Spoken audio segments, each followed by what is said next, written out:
말씀은 살아있기 때문에 Because the word is living, 그 죽은 나사를 무덤 밖으로 끄집어냅니다. was able to bring back that Lazarus out of the tomb. 자, 이 예수를 만나는 사람들은 And those who meet with Jesus, 그가 어떤 모양과 어떤 상황에 있든지 간에 no matter what shape, no matter what situation they may be in, 전부 다 변하고 살아납니다. they can all change and live.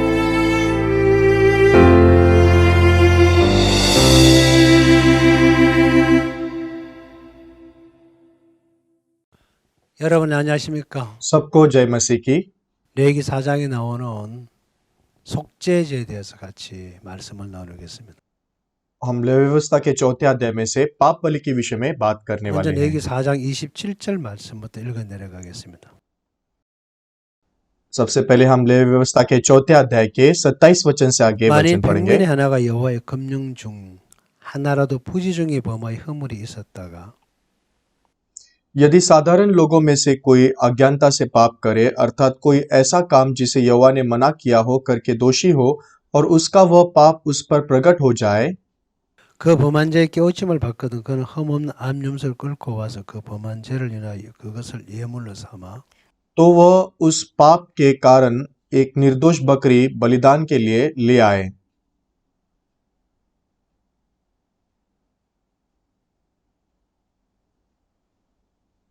그 속죄제 희생의 머리에 안수하고 그 희생을 번제소에서 잡을 것이요 और वह अपना हाथ पाप बलि पशु के सिर पर रखे और होम बलि के स्थान पर पाप बलि पशु का बलिदान करे।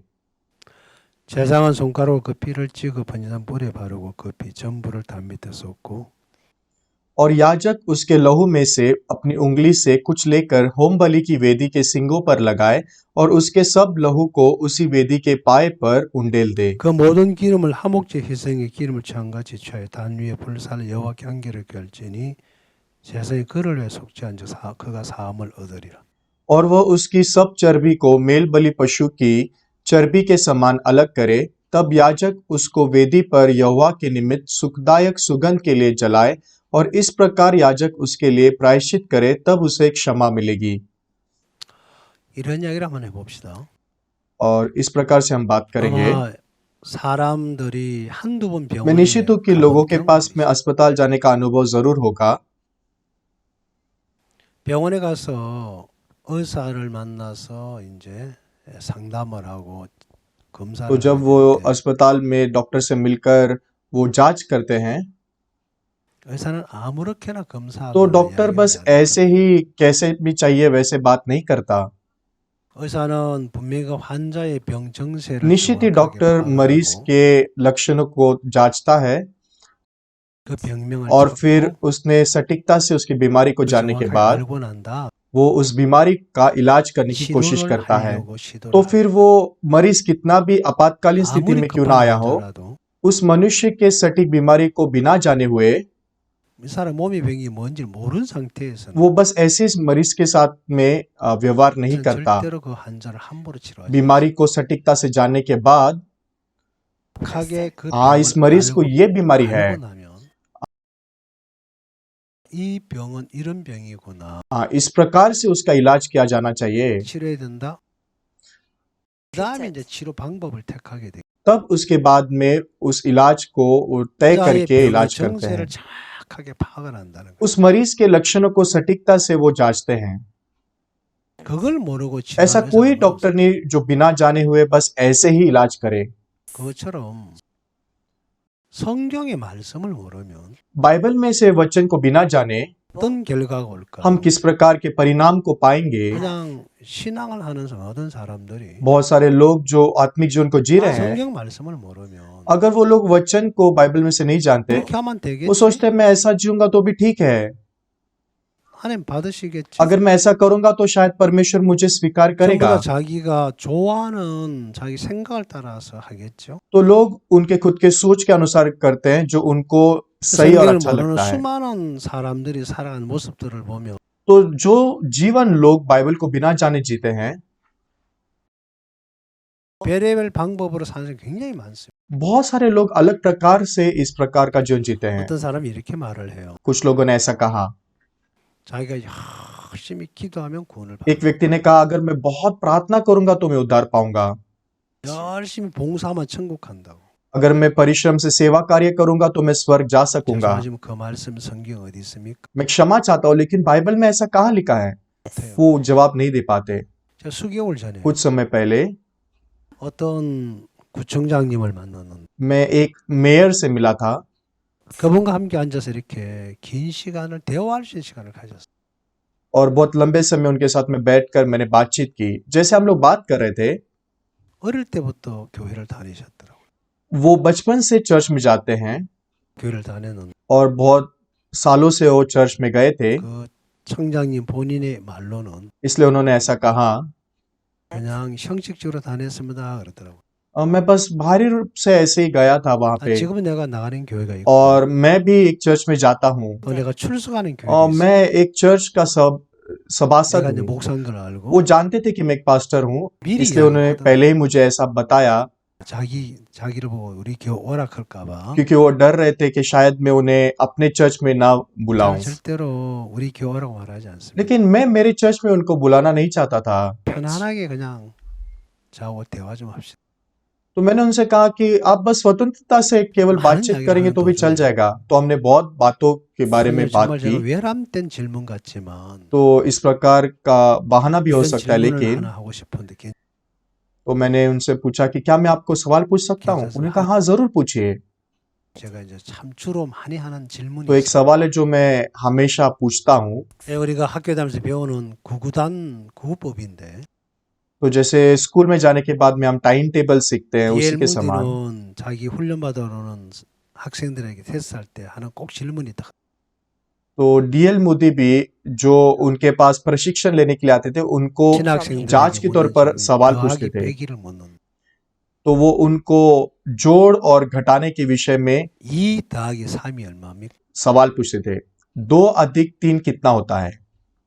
대학교를 나오고 तो अगर वो लोग कॉलेज में पास किए 대를 हैं 나온 사람, और बहुत ही अच्छे कॉलेज से 그런 वो 질문을 उत्तीर्ण हुए 굉장히 그 हैं, 사람을 자존심 상하게 하는 तो जब इस प्रकार का सवाल उनको पूछा जाता है तो उनके घमंड को तोड़ने के समान है। 사람의 수준에 맞는 질문을 해야죠. तो उनके मापदंड के अनुसार उनको सवाल पूछा जाना चाहिए। 다른 사람들은 연력학 법칙을 묻든지 तो जैसे कि उनको कोई ऊर्जा के सिद्धांत के बारे में सवाल पूछा जाए, 질문을 해야 안 돼.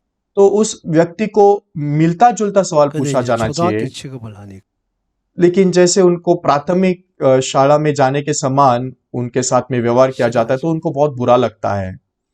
그리고 DL무디는 꼭 그렇게 자주 오는 친구들이 तो ये सभी लोग जो डीएल मोदी से मिलने के लिए 들어올 आया 수밖에 करते थे, 없도록 한대요.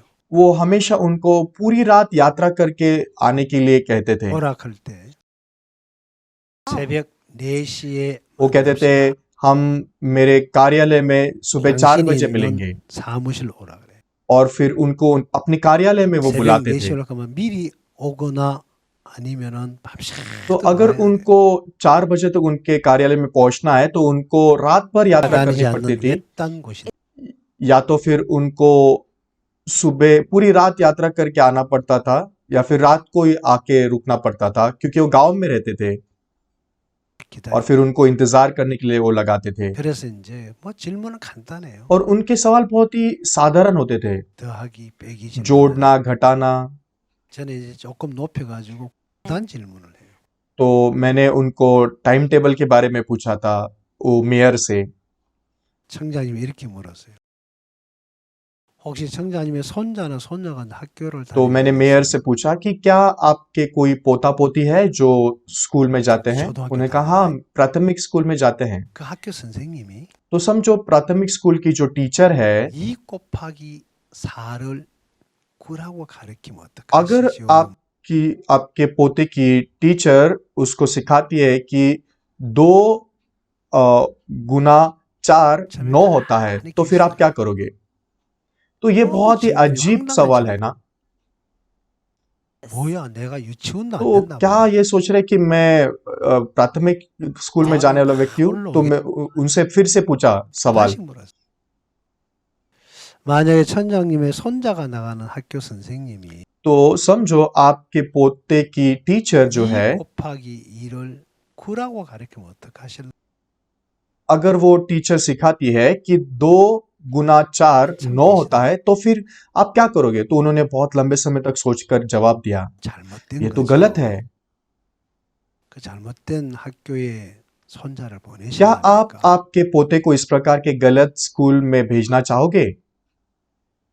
찾아가서 이야기를 मैंने 해야죠. तो उस स्कूल में जाकर बोलना चाहिए इस बात 이야기해도 안 को। 듣고 계속 그렇게 가르치면 और समझो, 어떡하죠? अगर आप जाकर बोलते भी है लेकिन फिर भी वो बिना सुने आपके पोते को ऐसे ही सिखा रहे हैं, तो 손자를 데려오든지 뭔 수를 써야죠. फिर शायद से मुझे मुझे मेरे पोते को उस स्कूल से निकालना पड़ेगा। 맞습니다. तो मैंने कहा, हाँ बिल्कुल सही कहा आपने, 그러셔야 됩니다. आपने निश्चित ही वैसे ही करना ही चाहिए। 완전 몰라. तो बहुत ही अचंभित हो गए। 그 제가 그다음에 무슨 얘기? तो मैंने उनसे कहा, 청자님이 나가는 교회에서는 어떻게 성경을 가르칩니까? मैंने उनसे सवाल पूछा कि मेयर, जिस चर्च में आप जाते हो वहां पर बाइबल किस प्रकार से सिखाई जाती है? 다 가져갔다 그랬는데. क्योंकि बाइबल में यीशु मसीह ने हम सबों के अधर्म को ले लिया है, 예수를 믿으면 어렵게 된다고 돼 있는. और अगर कोई भी यीशु पर विश्वास करता है तो वो धर्मी बनता है, 죄를 이루었다고 क्योंकि 돼 있는. यीशु ने हमारे लिए अनंत छुटकारा प्राप्त किया है 성경에서는 모든 죄를 사했다고 돼 और 있는. उसने हमारे सभी पापों को धो दिया है। 그래서 예수님이 세상 죄를 가져갔다 그랬고. और कहा गया है कि यीशु ने सारे और जगत के कोई पाप थे को उठा लिया है और उसने हमें पवित्र कर दिया है। 교회 목사님이 그렇게 가르칩니까? क्या आपके पास्टर इस प्रकार से आपको सिखा रहे 만약에 हैं? 죄가 있다고 가르친다면 अगर वो आपको अभी भी सिखा रहे हैं कि आप पापी हो, 4가 9로 가르치는 똑같은 तो फिर 말이냐고. वो बिल्कुल 2 गुना 4 9 होता है ऐसे सिखाने के बराबर 성경에서는 है। 예수님이 세상 죄 다 가져갔다면 अगर बाइबल कहती है कि यीशु ने सारे जगत के पाप को उठा लिया है, तो फिर हमें सिखाना ही चाहिए कि यीशु ने सारे जगत का पाप उठा लिया है। 안 믿더라도 그렇게 이야기해야 हालांकि मैं विश्वास भी क्यों ना करूं, लेकिन फिर भी मुझे यही सिखाना चाहिए। 왜 오늘날 교육은 참 잘 가르치는데 हालांकि जो शिक्षण है वो बहुत ही विकसित हो चुका है, 교회들은 자기 사상과 교리를 가르쳐야 되죠. लेकिन फिर भी चर्चेस उनके अपने सिद्धांत और 성경에도 विचारधाराओं 회개하고 को सिखा रहे 용서를 हैं। 많은 회개 기도 해보셨죠. आपने भी आपके पापों की क्षमा के लिए बहुत बार प्रार्थना की होगी ना? तो उन्होंने कहा हाँ। 그걸 성경을 펴고 쭉 तो मैंने बाइबल को खोल के उनको सुसमाचार प्रचार किया 1 घंटे के लिए, कैसे 해줬는지. हमारे पाप धोए गए हैं। 오늘 읽었던 이 성경에는 이 속죄 제사의 말씀을 펴놓고 설명돼가면서 और जैसे मैंने पाप बलि के विषय में खोलकर उनको सटीकता से यीशु के बारे में बताया, 어떻게 영혼이 씻은지 쭉 설명. मैंने उनको बताया कैसे यीशु ने हमारे पापों को धो दिया। 어머니 마지막에 이러더라고요. और अंत में इस व्यक्ति ने कहा, 목사님, पास्टर, 이거 믿으면 되는 क्या मैं ये 거예요? विश्वास कर सकता हूँ? 이거 성경 그러지 मैंने कहा, हाँ यही तो बाइबल में लिखा है। 이렇게 쉬워요? क्या ये इतना आसान है? 예수 믿는 게 쉬워도 돼요? क्या यीशु पर विश्वास करना इतना आसानी से किया जा सकता है? क्या ये मुश्किल नहीं है? 성경에 이렇게 있지 않습니까? यही तो बाइबल में लिखा 이거 है। 믿으러 가지 않습니까? और वहां पे लिखा है कि हमने ये विश्वास करना चाहिए, क्योंकि यीशु ने पहले ये पूरा कर दिया है और हम केवल उस पर विश्वास कर रहे हैं। तो क्या मैं ये विश्वास करूं? मैंने कहा, हाँ जरूर विश्वास करना ही 그럼 चाहिए। 죄 없네요. तो फिर मेरे पास कोई पाप नहीं रहा। 죄가 없긴 왜 없어? 죄 있죠. नहीं, तुम्हारे पास तो पाप है ना, क्यों आप कह रहे हो पाप नहीं है? 성경이 죄 없다. तो उन्होंने कहा कि नहीं, लेकिन बाइबल कह रही है पाप नहीं है। 거짓말합니다. पास्टर, क्या आप झूठ बोल रहे हो? नहीं। नहीं, क्योंकि 성경이 आपने 죄 तो 있다 थोड़ी 했잖아요. देर पहले बोला था कि आपके पास पाप है। हाँ, मैंने ऐसा कहा था, लेकिन 근데 अभी 말씀에 보니까 जब मैं बाइबल को देखता हूँ, वचन कहता है 말씀을 कि 믿으면 मेरे पास 되는 पाप 거죠. नहीं रहा, तो हमने बाइबल पर विश्वास करना चाहिए। मैंने कहा, हाँ यही ठीक है। 너무 기뻐하시더라고요. तो वो बहुत खुश और 자, आनंदित 이걸 हुए। 잘 모르는 사람들은 लेकिन जो लोग इस बात को नहीं जानते, 그냥 자신의 어떤 사상이나 교리를 उनके 따라 खुद के विचारधारणा या सिद्धांतों से, 쉬운 이야기로 उदाहरण के लिए हिंदू धर्म में 힌두교에서는 어떻게 가르칩니까? किस प्रकार से सिखाया जाता है। 그들은 죄를 씻기 위해서 उनके पापों को धोने के लिए 겐지스 강에 가서 막 목욕하라 그러죠. उनको कहा जाता है कि आपको गंगा नदी में जाकर नहाना होगा। 그러면 죄가 사해진대요. तो जब वो गंगा नदी में जाकर नहाते हैं तो उनके पाप धुल जाते हैं। 안 되는 소리죠. मैं अच्छे से नहीं जानता, लेकिन ये बहुत ही 근데 बिना अर्थ की बात है। 많은 사람이 그걸 믿고 그렇게 또 해요. लेकिन बहुत सारे लोग हैं जो इस बात पर विश्वास करके वैसा 근데 करते हैं। 가톨릭 교회에서는 어떻게 합니까? तो फिर कैथोलिक धर्म के बारे में क्या? 고해 성사를 가르치죠. वो लोग पाप को कबूल करने के विषय में सिखाते 고하게 हैं। 하고 तो उनको जाकर अपने पाप कबूल करने 그러면 पड़ते 제가 हैं 용서된다고 और वो 말해요. कहते हैं ऐसा करेंगे तो आपके पाप क्षमा होंगे। 예, 거기 성경에 있으면 그렇게 하면 अगर 돼요. बाइबल में ऐसे लिखा है तो उन्होंने वैसा करना ही चाहिए। 하나님 말씀에 그렇게 기록되어 있으면 अगर परमेश्वर के वचन में ऐसा लिखा है तो फिर निश्चित उनको 반드시 ऐसा 그래 करना ही 해야 चाहिए। 근데 성경에 그런 말이 없어요. लेकिन बाइबल में उस प्रकार से कुछ भी लिखा नहीं गया 가톨릭의 है। 중세 시대에서는 어떤 일을 했습니까? और मध्यम युग में वो लोग किस प्रकार से करते थे आप जानते हो? 면죄부를 वो लोग 판매했잖아. इंडल्जेंस को बेचा करते थे 근데 그걸 다 믿어요. और वो 그 सब 사람들이. लोग ऐसे विश्वास करते थे। 왜? क्यों? 그 당시 사람은 성경을 안 보고 안 읽으니까. क्योंकि वो लोग बाइबल को पढ़ नहीं सकते थे और देख नहीं सकते थे, 이 इसलिए 평신도는 성경 못 보게 하니까. क्योंकि सामान्य चर्च को जाने वाले लोगों को बाइबल पढ़ने की इजाजत नहीं 아무것도 थी, 모르니까. इसलिए उनको मालूम ही नहीं था कि बाइबल में क्या लिखा है। 그냥 신부들이 가르치는 대로 믿는 거. तो जो भी पादरी उनको सिखाया करता था 만약에 वही 이 वो लोग 시대 이 सुनकर 나라에도 विश्वास 만약 करते थे। 성경을 없고 읽지 못한다. हालांकि अभी भी अगर बाइबल नहीं है और हम बाइबल को अगर पढ़ नहीं सकते 성경에 뭐라 기록되는지 모르기 때문에 क्योंकि हम नहीं जानते कि बाइबल में क्या लिखा है, 근데 따라가겠지. हम बस केवल वही करेंगे जो हमें सिखाया जाता है। 참 감사한 पाप 것은 के विषय में भी वैसा ही है। 저는 제가 된 우리 한국말로 된 성경책을 읽고 있어요. मैं कोरियन में लिखा हुआ बाइबल पढ़ पा रहा हूँ 지금은 전 세계 언어로 성경 और क्योंकि बाइबल बहुत सारे भाषाओं में भाषांतर किया गया है 누구든지 पूरी 이 दुनिया भर में, 성경을 읽을 수 ताकि 있도록. कोई भी बाइबल को पढ़ सके।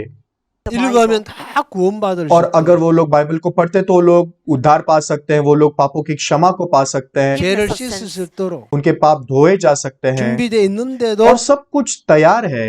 현 시대 사람이 성경 보기를 너무너무 싫어해서 लेकिन आज बहुत सारे लोग बाइबल पढ़ना पसंद नहीं करते, 집집마다 성경책은 있어요. हालांकि उनके घर में बाइबल होता है 꼬지에 लेकिन 꼽혀 उनके अलमारियों में रखा हुआ होता 예배 है। 갈 때 성경 들고 가지만 और जब वो लोग चर्च में जाते हैं वो लोग बाइबल लेकर जाते 성경을 हैं, 읽지 않아요. लेकिन वो लोग बाइबल नहीं पढ़ते, वो लोग 관심도 बाइबल 없어. पढ़ने में दिलचस्पी नहीं है। 그냥 교회 가서 예배 드리고 बस चर्च में जाके 참석하고 सभा में सहभागी होते हैं 교회 목사가 시킨 대로 그냥 11조 और 내고 चर्च में पास्टर सिखाते हैं वैसे दशांश देते हैं, सेवा कार्य 신앙이 करते हैं 좋다고 칭찬을 받아. और उनके अच्छे आत्मिक जीवन के लिए उनको सराहाया जाता है। 그렇게 इस प्रकार 사는데 से लोग अपने जीवन को जी रहे 이 हैं। 시대의 현대 종교는 어떻습니까? इन दिनों में धर्म कैसा है? 회개하면 제가 용서된다는 말을 회개를 अगर आप पापों की क्षमा को मांगेंगे तो आपके पाप क्षमा किए जाएंगे, इसलिए वो लोग पापों की क्षमा मांगते हैं। 어디에 회개하면 제가 용서된다. लेकिन बाइबल में कहाँ लिखा गया है कि अगर आप पापों की क्षमा मांगोगे तो आपके पाप क्षमा किए जाएंगे? 이름으로 तो मैं 만나면 उनको 물어봐요. पूछता हूँ, मुझे क्षमा कीजिए ऐसा पूछने के लिए, लेकिन 성경 어느 말씀에 회개하면 제가 बाइबल में 용서된다 기록되어 आपको 있습니다. कहाँ ये लिखा हुआ मिलता है कि अगर आप पापों की क्षमा को मांगोगे तो 회개를 पापों की क्षमा 하십니까? मिलेगी? आप क्यों पापों की क्षमा मांगते हो? 그러면 तो 회개하지 फिर क्या 않아도 पापों की क्षमा 됩니까? बिना मांगे हुए पापों की क्षमा मिल सकती है? 성경 어디서 회개하라고 되어 있습니까? बाइबल में कहाँ ऐसा लिखा गया है? 성경에 없는 말을 왜 믿습니까? आप क्यों ऐसी बात पर विश्वास करते हो जो बाइबल में लिखी 참 नहीं 많은 गई है? 사람은 성경과 상관없이 그냥 그렇게 믿어요. बहुत सारे लोग बाइबल को बिना जाने ऐसा विश्वास करते 원하면 हैं। 구원받아. अगर आप अन्य भाषा में बात करते हो तो आपको 회개하면 उद्धार, 죄 आपने उद्धार पाया है। अगर आप पापों की क्षमा मांगोगे तो आपके पाप क्षमा 콧물이 किए जाएंगे। 막 흐름 나오면 막 अगर आप आपके आंखों से नाक से आंसू बहाओगे तो आप पापों की क्षमा को पाके 오늘 आप पवित्र आत्मा को 사람들이 पाओगे। 성경을 모르면 여기에 휩쓸려 가요. इसी प्रकार से आज अगर लोग बाइबल को नहीं जानते तो इसी प्रकार से विश्वास कर सकते हैं। 참 감사한 것은 लेकिन धन्यवादित 오늘 रूप से 읽은 성경 27조 31절에 보니까 आज जो बाइबल में से हमने लेवी व्यवस्था के 4 अध्याय के लेवी 27 사랑이죠? वचन को पढ़ा, लेवी व्यवस्था के 4थे अध्याय 제3을 में 받는 이야기가 분명하게 말씀에 기록되어 बहुत ही सटीकता से लिखा गया है कि पाप कैसे क्षमा किए जाते हैं। 27절에 27 वचन में लिखा है, 평면에 하나가 여호와의 검령 중 하나를 부정히 범하여 허물이 있었다가 यदि साधारण लोगों में से कोई अज्ञानता से पाप करे, अर्थात कोई ऐसा काम जिसे यहोवा ने मना किया हो करके दोषी हो और उसका वह पाप उस पर प्रकट हो जाए, 여기서 말하는 여호와의 검령은 तो यहाँ पर जो आज्ञाओं के विषय में लिखा गया है, 주신 법을 परमेश्वर 말하죠. की आज्ञा ये व्यवस्था है। 모르는 사이에 죄를 지었던 것이 उन्होंने भी अज्ञानता से पाप किया है। 시간이 어느 날 내가 एक 죄를 दिन जैसे 지었구나. समय बीता, उसने पाप किया 잘못했구나. हाँ, मैंने कुछ तो गलत किया है। 율법에는 죄를 범하면 죽음과 사망이 와야 되기 때문에. क्योंकि व्यवस्था में अगर आप पाप करते हो तो आपको मरना है। 내가 죄를 지어서 내가 사망이고 हाँ, मैंने पाप किया है और मुझे मरना ही होगा। 죄의 깨우침을 받거든 그랬어요. इसलिए यहाँ पर ऐसा लिखा गया है कि जब उनको वो प्रकट 자기가 किया 범한 जाता 죄의 है, 깨우침을 받거든. मतलब जो पाप उन्होंने किया है, जब वो 그다음에 पाप उस पर 어떤 प्रकट हो 제물을 जाए, 가지고 어떻게 이걸 제사를 드리면 제가 씻겨진 방법이 기록. तो बहुत विस्तार से लिखा गया है कि उनके पापों को धोने के लिए कैसा अर्पण उनको लाना है। 내가 wash his 잘못한 sins. 걸 깨닫기 तो 전까지는 उनका पाप उन पर प्रकट हुए बिना कि उन्होंने पाप किया है, 이 sin. 제사를 왜 해야 될 의미도 모른다. तो ये अर्पण चढ़ाने का कोई मतलब ही नहीं है। 그걸 알게 되거든 그랬죠. लेकिन जब ये पाप उन पर प्रकट हो 성경 जाता है, 분명히 레위기서 4장에서 ले व्यवस्था के चौथे अध्याय में 제사함을 받는 분명한 길을 여기 제시해 यहाँ पर 놨습니다. बहुत साफ साफ से लिखा गया है कि पाप कैसे धोए जाते 우리 हैं। 성경 한 군데 읽어볼게요. हम बाइबल में से एक और वचन को पढ़ने वाले हैं। 레위기 32장 1절 말씀을 보겠습니다. हम निर्गमन के 32 अध्याय का 19 वचन 18절부터 पढ़ेंगे। 내려갈게요. 18 वचन से आगे मैं पढ़ूंगा। 모세가 가로되 이는 성전가도 아니요 폐하여 부르짖는 소리도 아니라 나의 듣기는 노래하는 उसने 소리. कहा, यह जो शब्द है वह न तो जीतने वालों का है और न हारने वालों का है, मुझे तो गाने का शब्द सुनाई पड़ता है।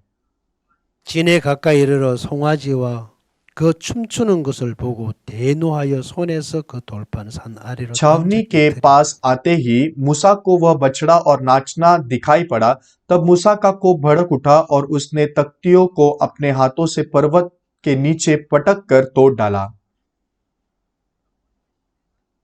자 모세가 시내산에서 내려올 때에 जब मूसा सिने पर्वत से नीचे उतरा, 하나님 주신 10계명을 손에 उसके 들고 पास परमेश्वर ने दिए हुए 10 आज्ञाओं के दो 내려와 पत्थर की 내려와 तख्तियां थी। 보니까 लेकिन जब वो नीचे उतरा, 이스라엘 백성들이 금송아지를 만들어 इजरायली लोगों ने सोने के बछड़े 그게 बनाए थे 하나님이라고 믿고 और उन्होंने विश्वास किया कि वो 저를- परमेश्वर है और वो उसके सामने झुक रहे थे, उसकी 춤을 आराधना कर रहे थे, नाच रहे थे, 노래를 गा रहे थे 엄란하게 섬겼다고 돼. और व्यभिचारी रूप से उसकी सेवा कर रहे थे। 율법에 10계명을 1계명에 보니까 क्योंकि आज्ञाओं में पहली आज्ञा ऐसे लिखी गई है, First 나 one. 외에 다른 신을 두지 말라. मुझे छोड़ तुम और परमेश्वर की उपासना न करना। 이스라엘 백성들은 지금 금송아지를 신이라고 믿고 있으니까 기가 लेकिन 막히게 इजरायली लोग सोने के बछड़े की उपासना कर रहे हैं 모세가 परमेश्वर के रूप 10계명을 में। 집어 깨뜨려 버렸어. तो मूसा ने ये पत्थर की 2 तख्तियां तोड़ 그런다고 डाली, 해결되지 않잖아.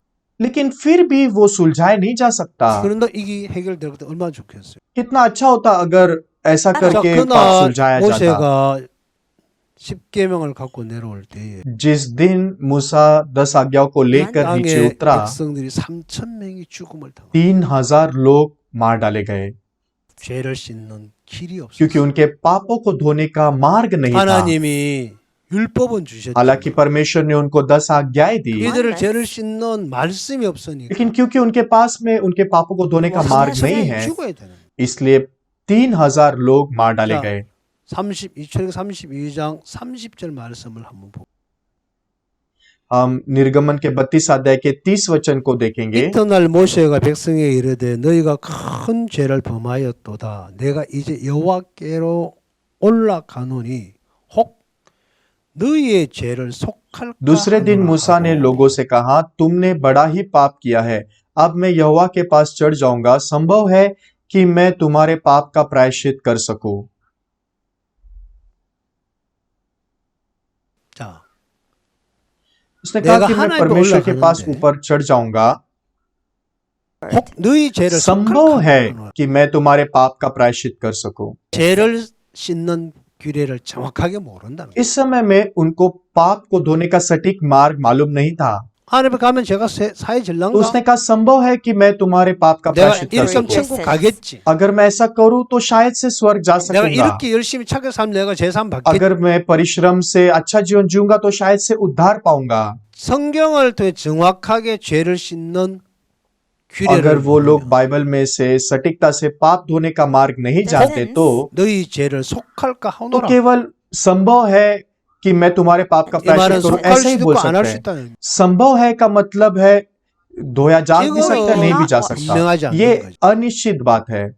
성경 뭐라고 되어 있냐면 बाइबल में क्या लिखा गया है? 25장 21절을 제가 한번 읽어보겠습니다. मैं निर्गमन के 25 अध्याय के वचन 하나님 में 이스라엘 पढ़ूंगा। 백성들에게 이렇게 21 वचन में 21절에 속죄소를 궤 위에 얹고 내가 네게 줄 증거판을 और 궤 속에 प्रायश्चित के 넣어라. ढकने को संदूक के ऊपर लगवाना और जो साक्षी पत्र में तुझे दूंगा उसे संदूक के भीतर रखना।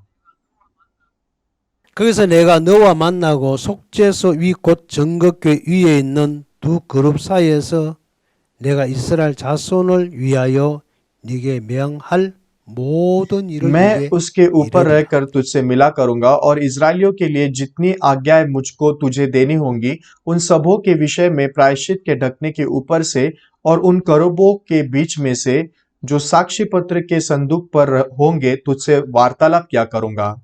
하나님이 इस्रा엘 백성들에게 तो एक 만나자는 ऐसी 장소가 있는 जगह है जहां पर परमेश्वर ने कहा कि मैं इजरायलियों से मिलूंगा। 바로 여기 21, 22절 말씀에 जब हम 보면 21 और 22 वचन को देखते हैं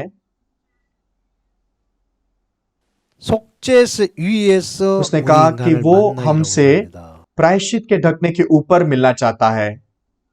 바로 이 정극궤 위에서 인간을 उसने 만나기 कहा 원하는데 कि परमेश्वर वो साक्षी पत्र के कोष के 21 ऊपर 참 संदूक के 재밌는 ऊपर 말씀이에요. प्रायश्चित का ढकना है। 자, 속죄소를 궤 위에 얹고 और उसने 그랬어요. कहा कि तुमने ये दया आसन उस संदूक के ऊपर 내가 लगवाना है 네게 줄 증거판을 궤 속에 और उस 넣어라. संदूक के अंदर तुमने उन साक्षी पत्र को रखना है जो मैं तुम्हें दूंगा। 하나님이 이스라엘 모세에게 준 율법 10계명의 돌판을 그 안에 넣으라 그 말입니다. इसका मतलब ये हुआ कि जो 2 पत्थर की तख्तियां मैंने मूसा को दी है वो तुम इस तुक्कुम을 संदूक में 닫아놓고 रखना 그 और 위에서 인간을 उसको 만나겠다. ढकना और उस ढकने के ऊपर मैं तुमसे मिलूंगा। तो 여기서 जब 한 परमेश्वर 인간을 만날 मनुष्य 때 को मिलता है 죄가 있는 인간을 어떻게 परमेश्वर 만나시느냐? मनुष्य के साथ पाप के साथ कैसे मिल सकता है? 율법을 10계명을 넣고 뚜껑을 닫고 그 위에서 앉아서 만나니까 तो परमेश्वर मनुष्य से मिलना चाहता है आज्ञाओं को संदूक के अंदर रखने 법이 के 없이 बाद। 만나게. इसका मतलब परमेश्वर आज्ञाओं के बिना मनुष्य से मिलना चाहता है। 어떤 मतलब 죄도 वो 묻지 पाप के 않겠다는 विषय में 거죠. पूछना नहीं चाहता और परमेश्वर कहता है 거기서 कि 내가 मैं 너를 वहां 만나고 तुमसे मिलूंगा 내가 거기에서 이스라엘 자손을 위해 네게 명할 모든 और 일을 네게 वहां 이야기해 줄게. उस दयासन प्रायश्चित के ढकने के ऊपर से मैं तुमसे बात करूंगा। 하나님 인간을 만나는 तो परमेश्वर 장소를 ने हमें 가르쳐 주셨어요. जगह बताई कि वो हमसे कहाँ मिलेगा और वो कहाँ है 하나님의 성소 और वो 안에 है उसके मिलाप तंबू में। 법을 궤 वो 속에 संदूक के 넣고 अंदर साक्षी पत्र और आज्ञाओं को तुक्कुम을 रखेगा 닫고 और उसको ढक देगा 그 और उस 위에서 प्रायश्चित के 내가 ढकने के 너를 ऊपर 만나 वो हमसे मिलेगा। तो वो हमसे 법이 आज्ञाओं के 없이 बिना 만나. मिलना चाहता है और वहां से मैं 그래서 तुम्हारे साथ 내가 वार्तालाप 너에게 करूंगा वो 말할게. कहता है। 그럼 여기 들어가면 तो 하나님을 जब 만나고 आप वहां पर जाओगे तो आप 사는데 परमेश्वर से मिल सकते हो। 어떻게 लेकिन 죄를 उनको 씻는 मालूम ही नहीं 것을 था कि उनके 모르니까 पापों को कैसे धोया जा सकता है। मैं तो 내가 जाना 하나님 चाहता हूं, 올라간다. संभव है कि मैं 너희 तुम्हारे 죄를 पापों के लिए 속할 प्रायश्चित कर सकूं। 자, 죄 사함을 받는 अगर 길을 आप नहीं 정확하게 जानते कि 모르면 सटीकता से पाप कैसे धोए जाते हैं 자기 옳은대로 자기 방식대로 죄를 तो फिर 씻으려고 उनके खुद के 하겠지. रास्ते से वो पापों को धोने की कोशिश करेंगे। 별의별 많은 종교에서 방법이 나옵니다. इसलिए अलग अलग धर्मों में उनके अपने मार्ग है पाप धोने के लिए और वो लोग 그렇게 하면 सोचते हैं 죄가 अगर मैं ऐसा 쉽게 질 करूंगा 거라고. तो शायद से मेरे पाप धो 죄를 जाएंगे। 재우서 लेकिन 된다고. असलियत में इसमें कोई अर्थ नहीं बनता 말도 안 되는 소리. 성경이 분명히 다 길이 क्योंकि बाइबल 있고 में 말씀이 있는데 सटीक मार्ग है, रास्ता है हमारे पापों को धोने के लिए। 하나님의 인간의 죄를 어떻게 अगर हम 해결하셨는지 जानेंगे कि 길을 परमेश्वर ने 알면은 हमारे पापों को कैसे धोया है 성경을 तो 펴놓고 बाइबल 여기 को 이렇게 खोल 돼 कर दिखा 있습니다. सकते हैं इस प्रकार से पाप धोए जाते हैं। देखिए 이 इस 말씀대로 अनुसार 하시면 पाप धोए गए हैं। 됩니다. तो फिर 그럼 वचन के 너무 अनुसार 쉽잖아요. देखना बहुत आसान है। 자, 오늘 읽어드린 성경 आज 레위기 जो 4장에 व्यवस्था के 보면 चौथे अध्याय को हमने देखा इस प्रकार की 이런 बात है। 말씀이다. 한번 찾아볼게요. व्यवस्था का चौथा 레위기 अध्याय 4장 हम पीछे जाएंगे। 다시 돌아가겠습니다. Let's go back. 제가 मैं 13 वचन को 13절 पढ़ने वाला हूँ। 말씀을 한번 읽어볼게요. 만일 이스라엘 온 회중이 여호와의 금령 중 하나라도 그릇 범하여 यदि इज़राइल की सारी 있으나 मंडली 스스로 अज्ञानता के 깨닫지 कारण पाप करे 못하다가 और वह बात मंडली की आंखों से छिपी हो और वे यहोवा की किसी आज्ञा के विरुद्ध कुछ करके दोषी ठहरे हो,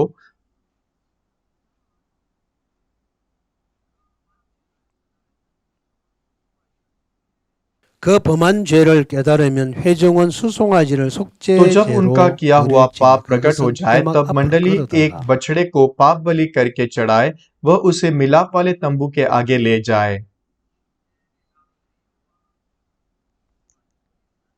회중의 장로들이 여호와 앞에서 그 और 수송아지 머리 मंडली के वृद्ध 안수하고 लोग 그것을 अपने अपने 여호와 हाथों 앞에서 को यहोवा 잡을 के 것이요 आगे बछड़े के सिर पर रखे और वह बछड़ा यहोवा के सामने बलि किया जाए।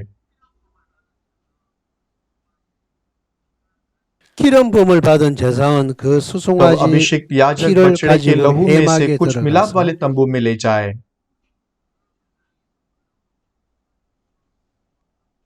그 제사장이 손가락으로 그 피를 찍어 여호와 और याजक अपनी 장 उंगली 앞에 लहू में 7번 डुबो डुबो 뿌릴 कर उसे 것이며 बीच वाले पर्दे के आगे 7 बार यहोवा के सामने छिड़के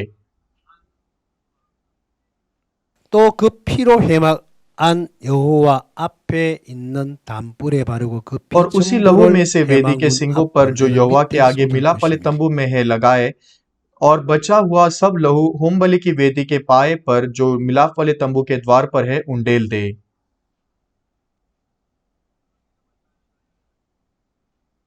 और वो बछड़े की 그 कुल 기름을 다 चर्बी 취하여 निकाल कर 단 वेदी 위에 पर जलाए 불사르되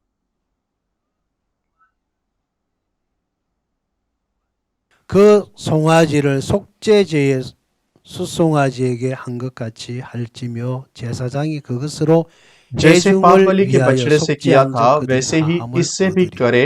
इस भांति याजक इजरायलियों के लिए प्रायश्चित करे, तब उनका वह पाप क्षमा किया जाएगा। जब आप 20 वचन को देखते हैं 자, 이 20절에 보면 자, 회중을 위하여 तो यहाँ पर 속죄한 लिखा 적 है, इस 그들이 भांति 사함을 याजक इजरायलियों के 얻는다로 लिए 되어 있습니다. प्रायश्चित करे, तब उनका वह पाप क्षमा किया जाएगा।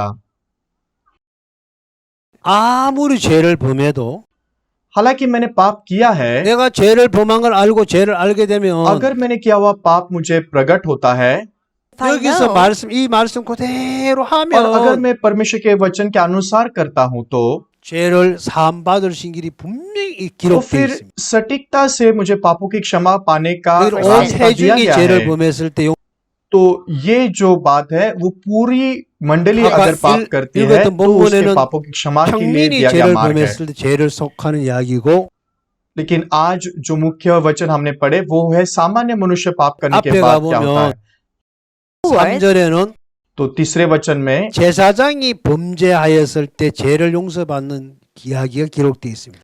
और यहाँ पर जब एक अभिषिक्त याजक पाप करता है तो 그리고 उसका 13절 पाप 아까 कैसे क्षमा 읽었던 किया 온 जाएगा। 회중의 죄를 범했을 때죠. और 13 वचन जो हमने पढ़ा, जब पूरी मंडली पाप करती है तो 그리고 उसका पाप कैसे क्षमा किया जाता है। 22절에서는 족장이 죄를 और 범했을 때 वचन 이야기 22 में जब एक अगुए ने पाप किया है तो उसका पाप कैसे क्षमा किया 레기 जाता है। 4장에는 하나님이 죄 씻는 길을 정확하게 설명해 놨어요. तो लेवी व्यवस्था के चौथे अध्याय में परमेश्वर सटीकता से बताता है कि पाप कैसे धोए जाते हैं। 제사장이 죄를 जब 범했어요. याजक पाप करता है, 온 회중이 죄를 जब पूरी 범했어요. मंडली पाप करती है, sin, 족장이 죄를 범했어요. जब अगुआ पाप करता है, 평민이 죄를 범했어요. जब सामान्य मनुष्य पाप करता है, 제물이 다 다릅니다.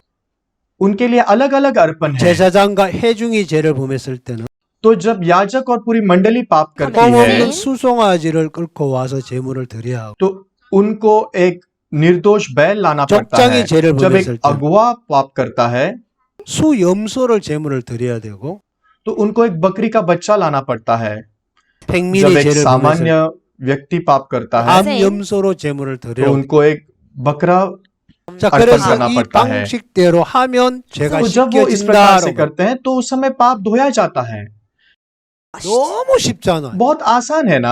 아, 내가 죄가 있구나. मेरे पास पाप 그럼 이 है 죄를 용서받으려면 और मुझे इस पापों को 이 धोने के 방법을 लिए 따라가면 अगर मैं इसके अनुसार 내가 करूंगा तो 누구지? मेरे पाप धोए जाएंगे। मैं 아, कौन 내가 हूँ? 생기는 제사장처럼 생겼지만 हालांकि मैं एक याजक के समान दिखता हूँ, 백민이구나। लेकिन मैं तो एक सामान्य 그 व्यक्ति हूँ। 백민이면 제물이 뭐였? तो फिर सामान्य व्यक्ति है तो क्या अर्पण चढ़ाना चाहिए?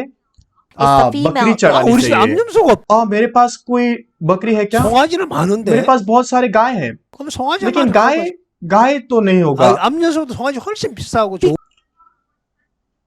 क्योंकि बकरी से ज्यादा गाय ज्यादा वो जो महंगी है, तो फिर गाय चढ़ाएंगे तो चलेगा क्या? नहीं, परमेश्वर नहीं स्वीकार करेगा।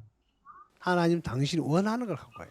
हमें वही लेके जाना है जो परमेश्वर 우리 चाहता है। 생각에는 हमारे 그러면 सोच के अनुसार हम ऐसा कर सकते हैं, 아니, लेकिन 말씀은- परमेश्वर का वचन 평민은 अगर सामान्य 암염소, व्यक्ति है तो फिर बकरी का बच्चा, 족장은 अगर वो 수염소, अगुआ है तो फिर बकरा, 제사장은 अगर वो याजक है 송아지, तो फिर बैल, 온 अगर अगर 회중도 मंडली है 송아지. तो फिर बैल।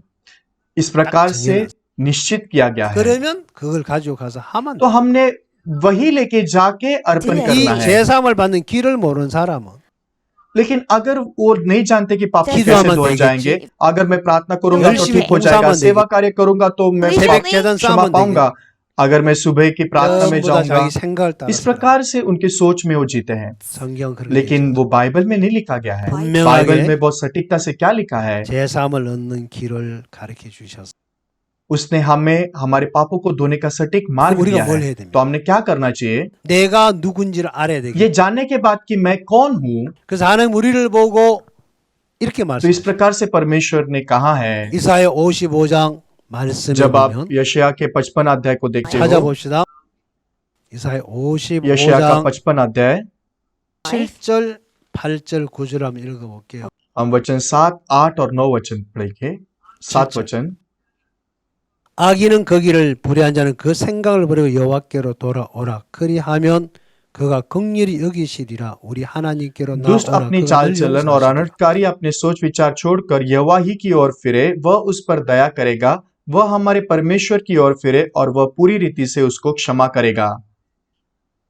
여호와의 말씀에 내 생각 너희 생각과 다르면 क्योंकि 내 यहोवा 길은 너희 कहता 길과 है, मेरे 달라서 विचार और तुम्हारे विचार एक समान नहीं है, न तुम्हारी गति और मेरी गति एक सी है। 하늘의 땅보다 높은 같이 내 길은 너희 길보다 높으면 내 क्योंकि 생각 मेरी 너희 और 생각보다 तुम्हारी गति 높으리라. में और मेरे और तुम्हारे सोच विचारों में आकाश और पृथ्वी का अंतर है। परमेश्वर यहाँ पर क्या कह रहा है? 악인은 그 परमेश्वर 길을 कह रहा है, दुष्ट अपनी चाल चलन 불의한 자는 그 और 생각을 अनर्थकारी अपने सोच विचार छोड़कर, 버리고 परमेश्वर कह रहा है उसको छोड़कर 여호와께로 돌아와라. यहोवा ही की ओर फिरे। 이게 진정한 회개. ये सच्चा मन फिराव है। 자, 우리가 해야 할 일이 तो हमें क्या 뭐냐? करना है? 내 길과 मुझे 내 मेरे 생각을 चाल 버리라. चलन और मेरे सोच विचार को छोड़ना है। 자, 내가 악인이라는 사실을 발견하게 된다면 अगर मैं आविष्कार करता हूँ कि मैं दुष्ट हूँ, 내 생각을 가지고 가지는 तो 않겠지. फिर मैं मेरे सोच विचार के पीछे नहीं 내가 जाऊंगा। 불의한 자라는 걸 내가 알게 अगर मैं 된다면 जानूंगा कि मैं अनर्थकारी हूँ, तो फिर 나를 मैं 버리겠지. अपने आप को त्याग सकूंगा। 내가 옳다고 लेकिन मैं 생각하는 सोचता हूँ 사람은 कि मैं सही हूँ, Right. 절대로 इसलिए 자기를 हम 버리지 않아. हमारे खुद को कभी नहीं छोड़ते। 성경은 बाइबल में 너는 कहा गया कि 악인이야. तुम दुष्ट हो, 너는 불의한 तुम 자야. अनर्थकारी हो, 네 तुम 길과 네 अपने 생각을 चाल चलन और 버려. अपने सोच विचार को छोड़ना है। 생각과 네 길은 तुम्हारे चाल चलन, 나하고 तुम्हारे सोच 하나도 विचार 안 को 맞아. छोड़कर ये मेरे 너무 साथ एक 차이가 नहीं 많이 है, इसमें बहुत अंतर है। 하늘과 땅만큼 आकाश और पृथ्वी के समान अंतर बड़े है, याद है। इसलिए तुम्हें उसको छोड़ना 그를 होगा। 절대로 나하고 하나 할 수 없어. तुम मेरे साथ कभी एक नहीं हो सकोगे। 성경은 그렇게 말하고 यही हमें बाइबल सिखा रही है। 사도행 2장 37절 이하절에 보면 जब आप 이렇게 प्रेरितों 말씀하셨어요. के काम दूसरा अध्याय के 37 회개하고 वचन में देखते हैं, तुम मन फिराओ 세례를 받고 और बपतिस्मा पाओ 제사함을 얻어라. ताकि 그리하면 तुम पापों की 성령을 क्षमा को 선물을 पाओ 받는다 그랬습니다. और तब तुम्हें पवित्र आत्मा 회개가 दी जाएगी। 뭡니까? तो मन फिराव क्या है? 내 잘못을 뉘우쳐 돌아가는 मेरे 것이죠. पापों को जानकर मैंने फिरना। 뭐가 잘못됐나? मैंने क्या जानने की जरूरत है? 마음에 하나님을 두지 않는 게 잘못이야. मेरे मन में परमेश्वर को नहीं रखना, ये गलत है। 내 마음에 사단의 영을 मैंने मेरे मन 받아들여서 में शैतान की आत्मा को स्वीकार किया था 생각의 지배를 보고 और मैं 사로잡히기 शैतान के द्वारा राज्य किया गया उसकी सोच से। 여기서 우리 마음을 इसलिए 돌이키는 वहां से मन फिराना, 어디로? कहां से? साधारण शैतान की 세계에서 दुनिया से परमेश्वर की 하나님의 दुनिया 세계। में, परमेश्वर के वचन में। 내 중심의 세계에서 मैं जहां पर देख रहा था, 말씀의 중심으로 돌아가라. वहां से परमेश्वर के वचन 우리 के 하나님으로 केंद्र में, 만들어진 피조물이기 때문에 क्योंकि हम परमेश्वर के द्वारा निर्माण किए गए हैं, 하나님의 영역 안으로 돌아오라는 क्योंकि हम परमेश्वर की निर्मित है, इसलिए हमने परमेश्वर के 내 इलाके में लौटने की 마음에 जरूरत है। 나를 세우고 사는 이걸 버리고 इसलिए खुद को स्थापित करने के 내 안에 राज्य को 말씀을 छोड़कर, 세우는 이것이 신앙인데 इसलिए मेरे खुद को स्थापित करना छोड़कर परमेश्वर के वचन को 하나님이 स्थापित करने की 우리에게 जरूरत है। 원하는 게 और 뭐예요? परमेश्वर मुझसे क्या चाहता है? 생각을 갖고 오라는 उसने कहा तुम्हारे सोच को लेकर मत आओ, 그래. उसको त्याग दो, तुम्हारे 이 सोच 생각 विचार 그래. को छोड़ दो, 하늘과 땅만 क्योंकि उसमें आकाश और पृथ्वी का अंतर है। 그 생각을 따라가는 이 자체가 죄입니다. तुम्हारे सोच के पीछे जाना ही पाप है। 로마서 6장 23절에 보면 जब हम रोमियो के जे 6 अध्याय का 23 वचन सामान- देखते हैं, वहां पे लिखा है पाप की मजदूरी मृत्यु है। 어떤 죄든지 वो पाप कोई भी क्यों ना हो, 하나님의 व्यवस्था में परमेश्वर की आज्ञाओं में पाप मृत्यु है। 법이에요. 이거는 울어도 안 되고 रोना पाप सुलझा नहीं सकता, मन फिराना पाप सुलझा 이거는 नहीं सकता, 무슨 방법으로 제가 안 पापों की 시켜요. क्षमा मांगना पाप धो नहीं सकता। 이 죄가 आपके 해결하려면 पापों को धोने के लिए 반드시 사망의 값이 निश्चित ही पाप की 지불돼야만 मजदूरी मृत्यु चुका ही जानी चाहिए। 내가 죄 때문에 죽을 수는 있겠죠. तो मैं मेरे पापों के लिए मर 내가 सकता हूँ। 죽으면 अगर मैं 끝인데. मरता हूँ तो फिर खत्म हो जाएगा। 죽으면 내가 अगर मैं 지옥 मर 가는 जाऊंगा तो मैं नरक में जाऊंगा। 하나님 나를 살리기 위해 क्योंकि परमेश्वर मुझे बचाना चाहता था 누군가가 내 대신에 죄를 속해준 속죄물이 필요하다. और इसलिए ऐसे बलिदान की जरूरत थी मेरे पापों को धोने के लिए। 법을 어긴 이스라엘 백성들의 이런 제물로 네 죄를 씻으라고 했던 जैसे 거죠. परमेश्वर ने इजरायलियों को बताया उनके पापों को इस प्रकार से धोने के लिए। 여기에 यहाँ पर 공통적인 सामान्य 것은 बात क्या है?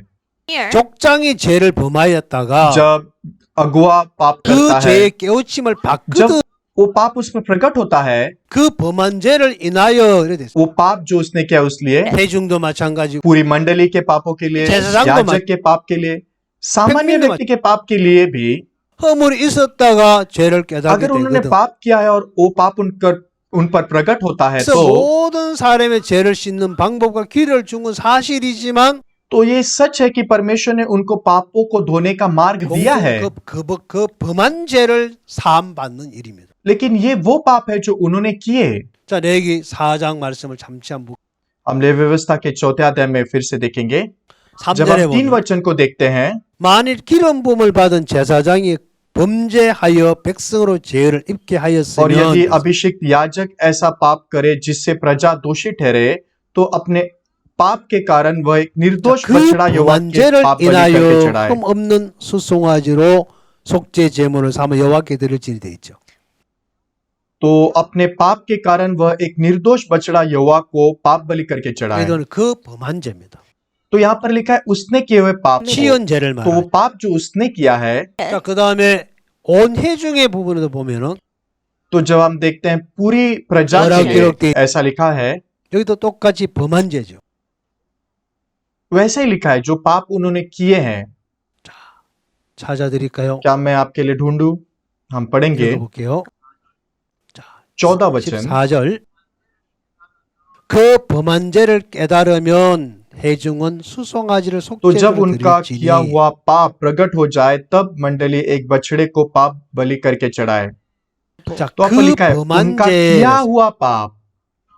족장도 보니까 अगुआ भी 여기도 23 वचन 23절에 में, 그 범한 죄의 और 깨우침을 यहाँ पर लिखा है कि 받거든. उसका पाप उसमें प्रकट हो जाए जो उसने किया है। 평민도 보니까 जब हम सामान्य लोगों को भी देखते हैं 28 वचन में, 28절에 그 범한 तो 죄의 उस 깨우침을 पाप के कारण 받거든. उस पर वो पाप प्रकट हो जाता है। 치연죄를 말. तो यहाँ पर उन्होंने किए हुए पाप के विषय में लिखा 성 है। 받고 돌아가서 또 죄를 지으면 तो उन्होंने जब पाप किया है और उनके पापों को धोना है, 이들은 또 이 방법 또 죄를 씻어야 되겠죠. उनको फिर से इसी प्रकार से उनके पापों को 범할 때마다 बार-बार 이 धोना है। 방법을 죄를 तो 씻. जब भी वो लोग पाप करते हैं, उनको यही तरीका इस्तेमाल करना है पापों को धोने के लिए। 치연죄를 씻는 규례에서 तो ये पापों को धोने का रास्ता परमेश्वर ने लेवी व्यवस्था के 4थे अध्याय में दिया था। 평민의 죄를 범했다가 깨우침을 받게 될 जब साधारण व्यक्ति पाप करता है और वो पाप उस पर प्रकट हो 죄를 जाता है, 씻는 규례가 분명하게 기록되어 있습니다. तो उनके पाप को धोने के लिए रास्ता 그 है। 사람이 죄를 범을 깨닫게 तो 되거든. जब वो पाप उन पर प्रकट हो जाता है, 성령에서 끌고 와서 이 방법들 하면 돼. तो उसको एक निर्दोष बकरी लेके जानी है। 투덜하면서 तो हालांकि वो शिकायत करता है, वो गुस्सा कर रहा है, या उसको 기분 좋아서 खुशी हो रही है ऐसा करने के लिए। 내 죄가 씻기 हाँ, 좀 मेरे पाप धोए जा सकते हैं, मुझे जल्दी से जाके ऐसा करना चाहिए। 막 성질 내고 가도 या फिर समझो वो बहुत गुस्सा है और वो शिकायत कर रहा है। 약속대로 하면 उसने बस परमेश्वर के इस वादे के 하나님의 अनुसार 약속이기 करना है, 때문에. क्योंकि ये परमेश्वर की प्रतिज्ञा है। 이 죄는 반드시 해결됩니다. उसका पाप निश्चित ही धोया जाएगा। 시험을 칠 때, जब आप परीक्षा देते हो, 이제 जब आप 답안지에서 जवाब लिखते हो परीक्षाओं में, 기도하고 써도 हालांकि आप प्रार्थना करके लिखते हो, 정답과 다른 글자 쓰면 짝대기 쫙. लेकिन अगर आप ऐसा जवाब लिखते हो जो असलियत में जवाब नहीं है, तो फिर आपको गलत जवाब मिलता है। तो 선생님, अचानक से अगर आप हाथ ऊपर उठते, टीचर ये क्या है, 고개를 뻗쩍 들고 앞에 친구 답안지를 보는 거. और वो हाथ ऊपर उठाकर उसके दोस्त मैंने का 3번 समझा। जवाब चेक करता है। ओ, ये 3 का जवाब मैंने 5 में लिखा था। 이게 तो 정답이 अगर ये सही जवाब है तो, 컨닝하고 써도 हालांकि उसने दूसरे के पेपर में जांचा, 선생님이 모르는 अगर टीचर वैसा नहीं 동글라미 देखती 쳐주고 तो फिर टीचर सही 내가 दे 막 सकती है। 기도하고 मैंने तो प्रार्थना की, 주여 परमेश्वर में 믿습니다. विश्वास करता हूँ, 이 답이 मैं विश्वास 정답이를 करता हूँ कि ये जवाब सही जवाब है। 믿는데 लेकिन अगर मैंने गलत जवाब लिखा है तो 짝대기 쫙 तो 써서 फिर वो उसको गलत ही देंगे। 아주 예쁘게 막 정성을 들여서 써. अगर मैं मेरा पूरा मन उंडेल कर वो जवाब लिखता 정답이 हूँ, 아닌 오답을 쓰면 लेकिन अगर वो जवाब सही नहीं है तो फिर वो गलत ही 글자가 दिया 누워서 जाएगा। 막 잠자는 것처럼 써놔. समझो, अगर मैंने जब जवाब लिखा, वो जवाब 정답을 अच्छे से 쓰면 नहीं लिखा है, लेकिन मैंने वो जवाब सही जवाब लिखा है, तो मुझे सही मिलेगा। सही है। 지요. 신앙. आत्मिक जीवन भी वैसा ही है। वचन क्या कहता है? 아 여기 죄 씻는 길이 ओ, 있네. मेरे पापों को धोने के लिए रास्ता है। 이 방법대로 하면 तो अगर मैं 되겠네. इस अनुसार करूंगा तो सब कुछ सही हो जाएगा। 이 방법대로 하면 죄가 तो 씻겨지. अगर आप ऐसा करोगे तो आपके पाप धोए जाएंगे। 기분과 상관없어요. तो ये आपके 우리 भावना से कुछ 감정과 नहीं है, 상관없.